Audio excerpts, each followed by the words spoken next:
ঘুমানোর আগে আপনি প্রথমত পড়বেন আয়াতুল কুরসি। আয়াতুল কুরসি কোনটা? আল্লাহু লা ইলাহা ইল্লা হুয়াল হাইয়ুল কাইয়্যুম লা তাখুযুহু সিনাতুন ওয়া লা নাওম, এখান থেকে লাহু মা ফিস সামাওয়াতি ওয়া মা ফিল আরদি মান যাল্লাযী ইয়াশফা'ু ইনদাহু ইল্লা বিইذনিহি ইয়া'লামু মা বাইনা আইদিহিম ওয়া মা খালফাহুম ওয়া লা ইউহিতুনা বিশাইইন মিন ইলমিহি ইল্লা বিমা শা'a ওয়াসি'a কুরসিয়ুহুস সামাওয়াতি ওয়াল আরদ ওয়া লা ইয়াউদুহু হিফযুহুমা ওয়া হুয়াল আলিয়্যুল আযীম। সূরা বাকারার আয়াত নাম্বার 255। সূরা বাকারার আয়াত নাম্বার 255 হচ্ছে আয়াতুল কুরসি। ঘুমানোর আগে আয়াতুল কুরসি পড়বেন বিছানায় গিয়ে। তারপরে সূরা বাকারার শেষের 3টা আয়াত পড়বেন। সূরা বাকারার শেষের 3টা আয়াত, লিল্লাহি মা ফিস সামাওয়াতি ওয়া মা ফিল আরদ, এখান থেকে শুরু করে ফানসুরনা আলাল কওমিল কাফিরিন পর্যন্ত এই শেষের 3টা আয়াত অবশ্যই পড়বেন। ঘুমানোর আগে যে ব্যক্তি আয়াতুল কুরসি পড়বে, আল্লাহর পক্ষ থেকে একজন ফেরেশতা তার কাছে থাকবে সারা রাত। এই ফেরেশতা ওই ব্যক্তিকে পাহারা দিবে ইনশাআল্লাহ। কোনো বিপদ আপদ তাকে স্পর্শ করবে না ইনশাআল্লাহ তাআলা। রাতের বেলা অনেক বিপদ হতে পারে, চুরি হতে পারে, ডাকাতি হতে পারে, তারপরে আপনার দুষ্ট জিন শয়তান উৎপাত করতে পারে। এছাড়া আপনার জাদুবিদ্যার কাজ হয় রাত্রেবেলা, মানুষ এগুলো করতে পারে, কুফরি কালাম করতে পারে, ক্ষতিকর প্রাণী আপনাকে কামড় দিতে পারে, অনেক কিছু হতে পারে। আপনি তো ঘুমের মধ্যে আছেন, আপনি জানেন না কি হচ্ছে। অতএব আয়াতুল কুরসি পড়বেন, ইনশাআল্লাহ আল্লাহ পাক আপনাকে হেফাজত করবে ইনশাআল্লাহ। আর সূরা বাকারার শেষের 3টা আয়াত কেন পড়বেন? কারণ নবী সাল্লাল্লাহু আলাইহি ওয়াসাল্লাম বলেছেন, রাতের বেলা সূরা বাকারার 3টা আয়াত যে ব্যক্তি পড়বে, সারা রাত যদি আপনি নফল নামাজ পড়তেন যে নেকি হতো, এই 3 আয়াত পড়ার মাধ্যমে সেই নেকি হয়ে যাবে ইনশাআল্লাহ। ঠিক আছে? সারা রাত ধরে নফল নামাজ পড়া কি কষ্টকর না? এটা সবচেয়ে সহজ হচ্ছে আপনার সূরা বাকারার শেষের 3টা আয়াত পড়বেন, ঘুমিয়ে যাবেন ইনশাআল্লাহ। সারা রাতের নেকি আপনার আমলনামায় লেখা হবে। এগুলো শুধু বললেই হবে না আর শুনলেই হবে না, আমল করতে হবে কবে থেকে? ইনশাআল্লাহ আজকে থেকে। আল্লাহ পাক সবাইকে আমল করার তৌফিক দান করুন, আমিন। এরপর কি করবেন? এরপর 3 কুল পড়বেন। কয় কুল? 3 কুল। কোনটাকে 3 কুল বলে? বিসমিল্লাহির রহমানির রহিম, কুল হুয়াল্লাহু আহাদ এটা একটা, কুল আউযু বিরাব্বিল ফালাক এটা একটা, কুল আউযু বিরাব্বিন নাস এটা একটা। কি হবে এটা পড়লে? নবী সাল্লাল্লাহু আলাইহি ওয়াসাল্লাম বলেছেন, দৃশ্য বা অদৃশ্য, মানে যা দেখা যায় যা দেখা যায় না, এই দৃশ্য অদৃশ্যের জগতের কোনো ক্ষতি তাকে স্পর্শ করবে না। প্রোটেকশন, আল্লাহর পক্ষ থেকে প্রোটেকশন। আর এটা যখন রাতে পড়বেন তখন এভাবে পড়বেন, একবার সূরা ইখলাস কুল হুয়াল্লাহু আহাদ, তারপর সূরা ফালাক কুল আউযু বিরাব্বিল ফালাক, তারপর সূরা নাস কুল আউযু বিরাব্বিন নাস করে 2 হাত একত্রিত করে ফু দিবেন, দিয়ে মাথা থেকে নিয়ে এভাবে পুরো মাথা থেকে নিয়ে পুরো বডি এভাবে মাসাজ করবেন এভাবে। ঠিক আছে? এটা 3 বার করবেন, একবার না। একবার পড়বেন, করবেন আরেকবার, 3 বার। এরপরে পড়বেন সূরা কাফিরুন। কোন সূরা? কুল ইয়া আইয়ুহাল কাফিরুন লা আ'বুদু মা তা'বুদুন, এই সূরাটা পড়বেন লাকুম দীনুকুম ওয়ালিয়া দীন পর্যন্ত। কি হবে? আল্লাহর রাসূল সাল্লাল্লাহু আলাইহি ওয়াসাল্লাম বলেন যে রাতের বেলা ঘুমানোর আগে কেউ যদি সূরা কাফিরুন তেলাওয়াত করে ঘুমিয়ে যায়, আল্লাহ পাক ওই ব্যক্তিকে শিরকের পাপ থেকে মুক্ত রাখবেন ইনশাআল্লাহ। আমি অনেক লেকচারে বলেছি, আবার বলছি, যে যত মানুষ জাহান্নামে যাবে, হাজারে যে 999 জন মানুষই জাহান্নামে যাবে, তাদের আমলনামার মূল পাপটা হচ্ছে শিরক। কথা বুঝতে পারছেন? এই যে হাজারে যে পুরো 99% মানুষ জাহান্নামে যাচ্ছে, এটা তো হাদিস। তার মধ্যে যারা জাহান্নামে যাবে তাদের আমলনামায় সবচেয়ে কমন যে পাপটা থাকবে সেটা হলো কি? শিরকের পাপ। কারণ শিরক ছাড়া আল্লাহ পাক যে কোনো পাপ তওবা করলেই যাকে ইচ্ছা মাফ করে দিতে পারে। শিরকরত অবস্থায় কোনো মানুষ যদি মারা যায় তাহলে সে ব্যক্তি জাহান্নামে যাবে, এটাই চূড়ান্ত। ইল্লা মাশাআল্লাহ।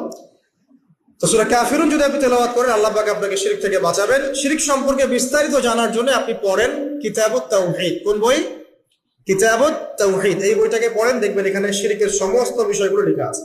কোন কোন কাজ করলে শিরক হয়, কোন কোন কথা বললে শিরক হয়, কি চিন্তা করলে শিরক হয়। মনে রাখেন, এই যুগে সবচেয়ে বেশি যে পাপে মানুষ ডুবে আছে এটা হলো শিরকের পাপ। শুধু শিরক নিয়ে আমি আলাদা লেকচার দিব ইনশাআল্লাহ, কারণ এখন শিরকের আলোচনা শুরু করলে আর প্রোডাক্টিভ মুসলিম আলোচনা করতে পারবো। এটা এত ডিটেলস একটা সাবজেক্ট। মনে রাখবেন, শিরক চিন্তায় হয়, কথায় হয় এবং কাজে হয়। এই 3 শ্রেণীর শিরকের বিস্তারিত বিবরণ দেওয়া আছে কিতাবুত তাওহীদ নামের একটা বই, বাজারে কিনতে পাওয়া যায়, পড়ে দেখবেন। আর কি?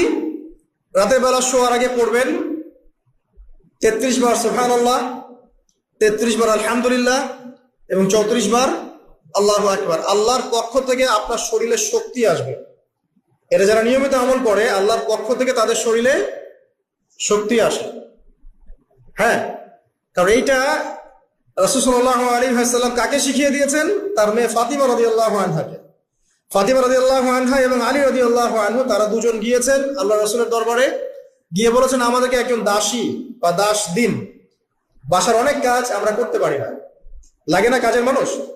নবী সাল্লাল্লাহু আলাইহি ওয়াসাল্লাম বলছেন যে আমি কি তোমাদেরকে এমন কিছু শিখিয়ে দিব যেটা তোমাদের এই দাস দাসের অভাব পূরণ করে দিবে, প্রয়োজন হবে না? অবশ্যই শিখিয়ে দিন। তখন নবীজি শিখালেন সাল্লাল্লাহু আলাইহি ওয়াসাল্লাম যে ঘুমানোর আগে 33 বার সুবহানাল্লাহ পড়বে, 33 বার আলহামদুলিল্লাহ এবং 34 বার আল্লাহু আকবার। তোমাদের দাস দাসের প্রয়োজন হবে না ইনশাআল্লাহ। ওর ব্যাখ্যায় অনেক ওলামায়ে কেরাম বলেছেন যে এটা নিয়মিত আমল করতে থাকলে রোগ ব্যাধি কম হয়, শরীরে শক্তি আসে, এনার্জি বাড়ে, আপনি নিজের কাজ নিজেই করতে পারবেন ইনশাআল্লাহ। আসুন সামনে যাই। এরকম ঘুমানোর আরো বেশ কিছু আমল আছে, আমি অল্প কয়েকটা বললাম, এগুলোই করা শুরু করেন, আল্লাহ তৌফিক দান করুন। আর যদি পারেন ওযু করে ঘুমাতে পারলে আরো বেশি ভালো হয়। এবার আপনি ঘুমাচ্ছেন ডান কাত হয়ে, কি পড়বেন এই সময়? আল্লাহুম্মা বিইসমিকা আমুতু ওয়া আহইয়া, আলহামদুলিল্লাহ, দোয়া সবার মুখস্থ আছে। এবার ঘুমান।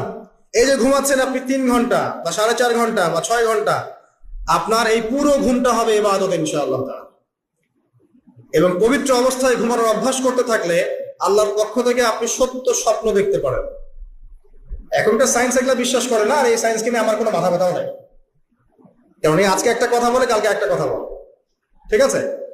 তো আল্লাহর পক্ষ থেকে আপনি সত্য স্বপ্ন দেখতে পারেন। ইউসুফ আলাইহিস সালাম জেলখানায় বন্দী, সূরা ইউসুফ পড়ে দেখেন। তখন কয়েদিদের মধ্যে 2 জন স্বপ্ন দেখেছে। একজন স্বপ্ন দেখছে তার মাথার উপরে রুটি, উপর থেকে পাখি এটা ঠোকরে কি করছে, খেয়ে নিয়ে চলে যাচ্ছে। আরেকজন স্বপ্ন দেখেছে যে সে শরাব পান করাচ্ছে একজনকে, আছে না সূরা ইউসুফে? তো ইউসুফ আলাইহিস সালাম বললেন যে যার মাথা থেকে পাখি ঠোকরায় খেয়ে নিচ্ছে খাবার, তাকে শুলদণ্ড দেওয়া হবে। আর যে শরাব পান করাচ্ছে সে অতি শীঘ্রই মুক্ত হয়ে যাবে, জেল থেকে ছাড়া পেয়ে যাবে। কয়দিন পর তাই হলো। এই যে স্বপ্ন যারা দেখেছে এরা কি মুসলিম? এই স্বপ্ন যারা দেখেছে এরা কিন্তু মুসলিম না। ইউসুফ আলাইহিস সালাম মুসলিম, তিনি আল্লাহর নবী, তিনি স্বপ্নের ব্যাখ্যা করছেন, কিন্তু এখানে একজন অমুসলিমের স্বপ্ন সত্য হয়েছে। একজন অমুসলিমকে আল্লাহ পাক স্বপ্ন দেখাতে পারেন, দলিল আছে কোরআনে। সত্য স্বপ্ন বলে একটা বিষয় আছে, যেটার জন্য অবশ্যই আল্লাহর পক্ষ থেকে নূর দরকার, স্বচ্ছ একটা মন দরকার, কলবুল সালিম দরকার, বেশি বেশি আমল দরকার, হ্যাঁ, আধ্যাত্মিকত্ব দরকার, আল্লাহর মারিফত দরকার। তারপরে ইনশাআল্লাহ সত্য স্বপ্নের প্রশ্ন আসবে। সারাদিন টিভি দেখে, গান শুনে, সিরিয়াল দেখে, গালিগালাজ করে, গীবত তহমত করে, খোঁচাখুচি করে, চুলাচুলি করে, এদের সাথে সত্য স্বপ্নের কি সম্পর্ক? এদেরকে তো শয়তান স্বপ্ন দেখাবে। কথা বুঝতে পারছেন না? ফজরের নামাজের পরে নবী সাল্লাল্লাহু আলাইহি ওয়াসাল্লাম বসে থাকতেন, সাহাবীরা তাকে বলতেন কে কোন স্বপ্ন দেখেছে, তিনি বলতেন, এবং তিনি স্বপ্নের ব্যাখ্যা ইন্টারপ্রিটেশন করতেন যে এটা এটা এটা এমন, এটা এমন। এমনকি এই যে আপনার উহুদের যুদ্ধের আগের রাতে অনেক সাহাবী স্বপ্ন দেখেছেন, এবং পরের দিন দেখবেন উহুদের দিনে অনেক সাহাবী শহীদ হয়েছে। তো যাই হোক, ওইদিকে আমি যাচ্ছি না। তো এই যে ঘুমটা আপনি ঘুমাচ্ছেন, ইনশাআল্লাহ আপনার ঘুমটা কি হচ্ছে? ইবাদত হচ্ছে না? আলহামদুলিল্লাহ। আলেম যারা, তাদের ঘুমও ইবাদত। যারা মুসলিম, মুমিন, মুত্তাকি, আলেম, তাদের ঘুমগুলো কি ইবাদত। এখন ঘুমান শেষ, ঘুমের মধ্যে যদি দুঃস্বপ্ন দেখেন তাহলে আপনি বাম দিকে 3 বার থুতু ফেলবেন, ফেলে আউযু বিল্লাহি মিনাশ শাইতানির রাজিম পড়বেন, পরে পাশ পরিবর্তন করে আবার ঘুমাবেন। এটা হয় না ঘুমের মধ্যে অনেক সময়? অনেকে বোবা ধরে, শ্বাস নিতে পারে না। এগুলো এজন্যই হয় কারণ তারা ঘুমানোর আগের জিকির আজগার গুলো করেন না। নিয়মিত করলে এগুলো সমস্যা ইনশাআল্লাহ হবে না। আপনি নিজের ভালো নিজেই বোঝেন, হুজুরের কাছে দৌড়ানোর দরকার নাই এত বেশি। নিজের বাচ্চাকে নিয়ে এত দৌড়ানো, এই কবিরাজ, ওই কবিরাজ, ওইখানে তাবিজ, এত তো দরকার নাই তো। নিজের আমল নিজে করেন, দেখবেন আপনি আল্লাহ পাকের পক্ষ থেকে নিরাপত্তার মধ্যে আছেন ইনশাআল্লাহ। আল্লাহ তৌফিক দান করুন। এরপরে ঘুম থেকে উঠলেন, চেষ্টা করবো আমরা ঘুম থেকে ওঠার কয়টার সময়? 5টায় যদি ফজরের নামাজ হয় বা 4:30 যদি ফজরের নামাজ হয়, মিনিমাম 4টায় উঠতে হবে। কয়টায়? 4টায়। এই জন্য যদি অ্যালার্ম দেন ঘড়িতে, অ্যালার্ম দিবেন প্রত্যেক 1.5 ঘন্টা পর পর। মনে করেন যে আপনি 1.5 ঘন্টা ঘুমাতে যাচ্ছেন, তাহলে 1.5 ঘন্টা পরে অ্যালার্ম সেট করবেন, অথবা 3 ঘন্টা পর, অথবা 4.5 ঘন্টা, অথবা 6 ঘন্টা, মানে 1.5 ঘন্টার গণিতক দিয়ে আপনি অ্যালার্ম সেট করবেন, দেখবেন উঠতে পারবেন খুবই ইজিলি। এতে 1.5 ঘন্টায় আপনার ঘুমের সার্কেলটা পূর্ণ হয়। একটা ঘুমের সার্কেল পূর্ণ হতে আমাদের মাথায় তো রেস্টের দরকার আছে, এটা পূর্ণ হতে 1.5 ঘন্টার মতো সময় লেগে যায়। তো এটা একটা ট্রিক বললাম আপনাদেরকে, আপনি করতে পারেন, উপকৃত হবেন ইনশাআল্লাহ। তো ফজরের নামাজের মিনিমাম আধা ঘন্টা আগে আমাদেরকে ওঠার অভ্যাস করতে হবে। এই যে ঘুমটা ভাঙলো, ভাঙার সাথে সাথে কি করব? ভাঙার সাথে সাথে আল্লাহ শুকরিয়া, আলহামদুলিল্লাহিল্লাযী আহইয়ানা বা'দা মা আমাতানা ওয়া ইলাইহিন নুশুর। বাস, এই যে ইবাদত হয়ে গেল। এবার আপনি আরেকটা দোয়া পড়বেন, শিখে নেন। আপনি পড়বেন লা ইলাহা ইল্লাল্লাহ ওয়াহদাহু লা শারীকা লাহু লাহুল মুলকু ওয়া লাহুল হামদ ওয়া হুয়া আলা কুল্লি শাইইন কাদির সুবহানাল্লাহ আলহামদুলিল্লাহ ওয়া লা ইলাহা ইল্লাল্লাহ ওয়াল্লাহু আকবার লা হাওলা ওয়া লা কুওয়াতা ইল্লা বিল্লাহ আল্লাহুম্মা ইগফিরলি। এটা করার পরে হাত তুলে দোয়া করেন, যা দোয়া করবেন তাই পাবেন ইনশাআল্লাহ।